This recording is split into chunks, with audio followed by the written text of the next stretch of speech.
matriarchal gender wars in Genesis 3:16.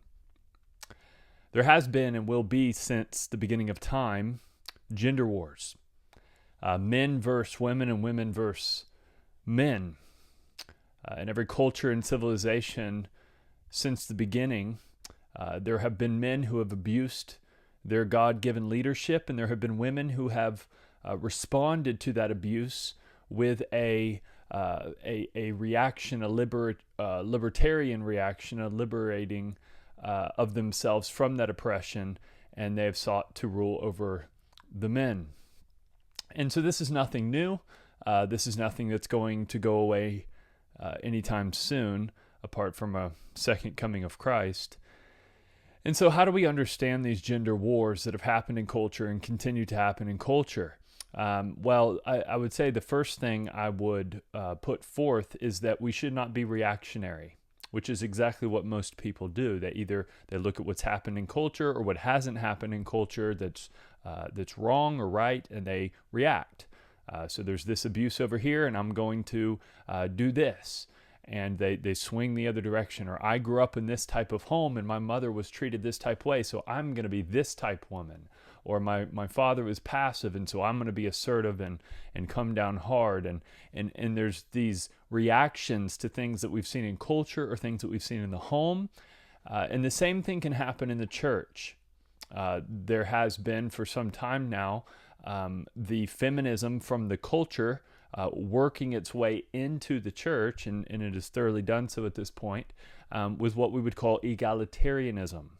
It has brought a mass feminization to the church at many levels, first at the scholarly level, at the biblical exegetical level, with how certain passages are or aren't interpreted, but then reaching into the very culture and fabric of the local churches in the lives of the believers, bringing about a feminization of the church, as many have put it. And what that's caused is, in many, is pushback. Some of that pushback healthy and good, and some of that pushback wrong and overreaction. And so.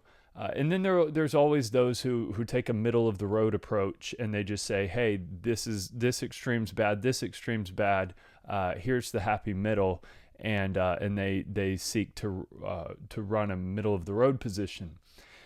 And what I want to suggest is that we do none of those things, that actually the better question to ask isn't, am I being too hard or am I being too soft? But the better question to ask is, am I being biblical? Do I believe what the text teaches? Is a much better question to ask as believers. And so I think we have to come back to Genesis 3:16, where these culture wars and the origin of these culture wars is expounded and taught. This passage, it's not that this passage is just thrown around in our modern discussions on the topic. It's that this passage is very neglected.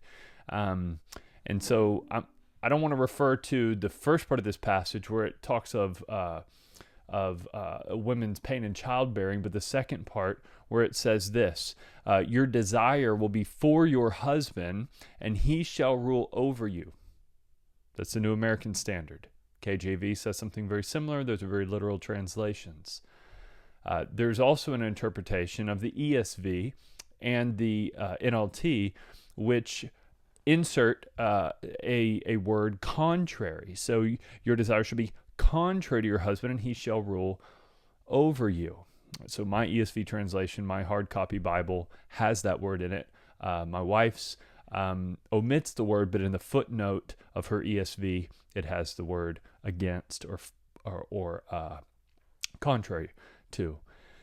And so I'll come back to that in just a moment, but it's interesting with how this has been interpreted historically. If you just do some research, and I have, you see people like Walter Kaiser bringing up the word desire, and they'll say that this means turning.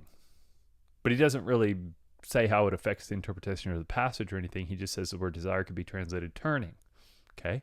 Then you have a famous 19th century German commentary that influenced many other commentaries and interpretations, that the woman is punished with a desire borderline disease to violently crave a thing, namely her husband. So she's so craving her husband, it's a type of sickness in the head.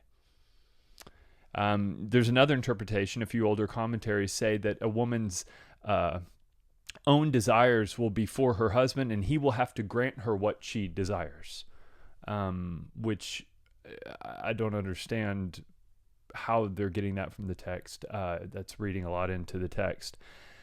And then there's a very popular view, and there's some other outlandish views I won't even put on here, but the popular one that many will hear is that the woman's desire is for a husband. It's to have a husband. It's to have children. It's to have him sexually and to have him relationally and emotionally. And the problem with that interpretation is that doesn't sound like a curse. In fact, I think most men would say that sounds like a blessing. I wish my wife had that curse a little more. We need to understand this in its proper context. And the context is that God is cursing the woman after sin. He's judging the woman after sin. And so this desire in the woman can't be a positive thing. It must be a negative desire against her husband. That's the only possible contextual interpretation you could have. And so the wife's tendency will be to be against her husband's leadership, contrary to it, and the husband's proper response, it says, shall be to rule over her. This comes from a reading of a parallelism in Genesis 3 and 4 that's very significant. Many people have pointed this out. All the translators are aware of this parallelism, and it affects how they translate Genesis 3:16 based off of how they understand Genesis 4:7, because the parallelism is so strong. And so in Genesis 4:7, God says to Cain, sin is crouching at your door. Its desire is for you or against you. Same word, for you or against you, contrary to you, but you must rule over it. You hear that? Same phraseology, same Hebrew wordage. It's a parallelism. These two are meant to interpret each other. And so you have the same thing in Genesis 3:16, that the wife's desire is contrary toward her husband, or for her husband. You hear the similarity there. And yet, he shall rule over her. That is his proper response, is to not let her rule over him, but for him to rule over her. Now, immediately to us, that sounds like a negative thing. But it doesn't have to be understood that way, and I don't think that's what the passage is saying. It's just saying that it would be wrong if he let her rule over him. Somebody's going to rule over somebody. It's impossible to have a truly egalitarian marriage. Somebody's leading. You can't equally walk shoulder to shoulder through life. Somebody's leading that relationship. And so either she will or he will. And what this passage is saying is that she will want to.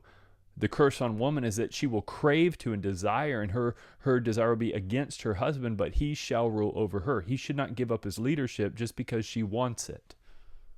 That's the way that I believe we should interpret the passages when we compare Genesis 3:16 to Genesis 4:7, those being one chapter apart and reading identical in how they're laid out. And so at one level, he shall rule over her is not, it's just stating a biological and marital reality. Patriarchy exists. And where it doesn't exist in a culture or in a family, there's destruction. Where there's fatherlessness, there's destruction. Where a culture has a failure of manhood to provide and protect women and children, there's destruction. So at one level, it's just stating a reality. For example, Ephesians 5 says the husband is the head of the wife. He is that. Doesn't matter if the couple thinks that the man's the head or they agree that he isn't. Doesn't matter if they don't interpret it that way. It just says he is the head of the wife. It is a reality. It is a fixed reality from God, regardless whether anybody acknowledges it or not. At another level, I think he shall rule over her isn't saying what a man should or shouldn't do. It's just saying that the proper response is that he would lead, that he would rule, but that yes, he would do it in a Christ-like way. That he wouldn't, because what are the other options? The other option is be passive and let her rule over him, like Adam did in the garden, which went bad. She was deceived by the serpent, and the federal head of humanity, Adam, and her, he fell, and she with him and humanity with him. That's one option, be a passive Adam, or be an aggressive Lamech, like shows up in Genesis 4, Lamech being the first of, I think it's Genesis 4:23. Lamech is the first of the aggressors, the domineering husbands. He takes on an additional wife, and then he's harsh in how he speaks to these women. He's an aggressor. He abuses male headship. And so those are the options. You're either going to fall in that ditch, the Lamech-like domineering husband, or the passive Adam-like husband. Those are the options. Or the true rule is how Christ rules the church, how Christ loves the church, where there's no passivity and there's no aggression. There's just perfect love and care, and it's beautiful, and it's complementary, and how the church responds to that love, and it's the pattern that is laid out for us in Scripture. And so I want to come back this next week and look at Christ-like headship and leadership and begin to study that and what that looks like, because that's really the goal here. And then we'll come back the following week and look at the wife's role. And so hopefully this is helpful. More could be said on the Genesis 3:16, but hopefully this is a helpful contribution. Blessings, church.